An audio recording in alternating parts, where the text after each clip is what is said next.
থেকে তিনি বলছেন যে আল্লাহ নবীর একটি গোলাম ছিলেন, গোলামটির নাম হচ্ছে ইকালুল্লাহু মিদআম। মিদআম নামে একটি গোলাম ছিলেন। মিদআম নামে একটি গোলাম আহদা রাজুলুন রাসূলুল্লাহ সাল্লাল্লাহু আলাইহি ওয়াসাল্লাম, রাসূল সাল্লাল্লাহু আলাইহি ওয়াসাল্লামকে হাদিয়া করেছিল। তো সেই গোলামটির নাম হচ্ছে মিদআম। সেই গোলামটির নাম কি? মিদআম।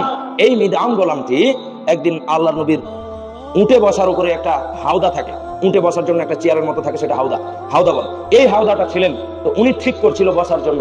হঠাৎ করে ঈদ আসাবাহু সাহমুন আয়রুন ফাকাতালাহু, হঠাৎ করে একটি তীর এসে লেগেছে।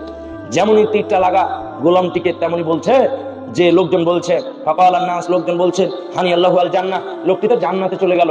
লোকটি তো মিদআম তো জান্নাতে চলে গেল, আর মিদআমের কপাল ভালো, মিদআম জান্নাতে চলে গেল, মিদআমের কপাল ভালো। এই কথা বলছেন, মিদআমের কপাল ভালো, মিদআম জান্নাতে চলে গেল, মিদআমের কপাল ভালো, মিদআম জান্নাতে চলে গেল। আল্লাহর নবীর খাদেম, আল্লাহর নবীর কাজ করছিল, এই মতো অবস্থায় তীর লেগেছে, তাতে সে জান্নাতে চলে গেল, এই অবস্থায় মারা গেছে তার জন্য। এটা লোকজনের ধারণা। তাই লোকজন চিৎকার করে উঠে বসলো, আরে মিদআমের তো কপাল ভালো, সে তো জান্নাতে চলে গেল। তখন আল্লাহর নবী বলছে কাল্লা ইন্নী রাআইতু ফিন্নার, শোনো সাহাবীগণ, কখনো নয়, কখনো নয়, সে জান্নাতে যাবে না। কে কি করে সে জান্নাতে যাবে? কি করে সে জান্নাতে যাবে? ফি বুরদাতিন গাল্লাহা, সে একটি চাদর আত্মসাৎ করেছে, চুরি করেছে একটি চাদর, এই জন্য সে জান্নাতে যাবে না। নবীর খাদেম হয়েও সে জান্নাতে যাবে না একটি চাদর আত্মসাৎ করার কারণে। আর আপনি মসজিদ মাদ্রাসার টাকা মেরে খেয়ে মনে করছেন আমি জান্নাতে চলে যাব, বোনের জমি মেরে খেয়ে মনে করছেন আমি জান্নাতে চলে যাব, ভাইয়ের জমি মেরে খেয়ে মনে করছেন আমি জান্নাতে চলে যাব। ও হাজী সাহেব, আপনাকে বলছি, সবগুলো হাজীকে আমি বলতে চাচ্ছি না, যারা এই ধরনের কাজকর্ম করেছেন তাদেরকে বলতে চাচ্ছি, আপনি মানুষের টাকা মেরে খেয়েছেন, দোকানে আপনি টাকা বাকি খেয়েছেন, টাকা পরিশোধ করার প্রয়োজন মনে করেননি, চাইতে আসলে ধমক দিয়ে পাঠিয়ে দিয়েছেন, টাকা দিব না বলে দাবি করেছেন, পাবি না বলে দাবি করেছেন, দিয়ে দিয়েছি বলে দাবি করেছেন, আসলে আপনি দেননি। মনে রাখবেন, মনে রাখবেন, মনে রাখবেন, আপনার হজ আপনাকে জান্নাতে নিয়ে যাবে না। একটি চাদর আত্মসাৎ করার কারণে নবীর খাদেম হয়ে যদি জান্নাতে না নিয়ে যেতে পারে, আপনি মনে করছেন সহজভাবে জান্নাত চলে যাবেন? অসম্ভব। আপনি মনে করেন না সুদ ঘুষ চলতে থাকবে আর আপনি জান্নাতে চলে যাবেন?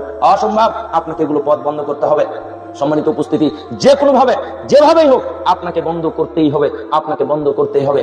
আর একটি কথা আপনার সামনে তুলে ধরি, আজ আমাদের এই সমাজে যারা 30 বছর আগে ভালোভাবে কোরআন ও সহিহ হাদিস পড়াশোনা করেছিল, 30 বছর আগে, 40 বছর আগে যারা কোরআন ও সহিহ হাদিস ঠিকভাবে পড়াশোনা করেছিল, তারা আমাদের কাছে এখন ভালো একজন আলেম হয়ে পরিচিত, তাই না?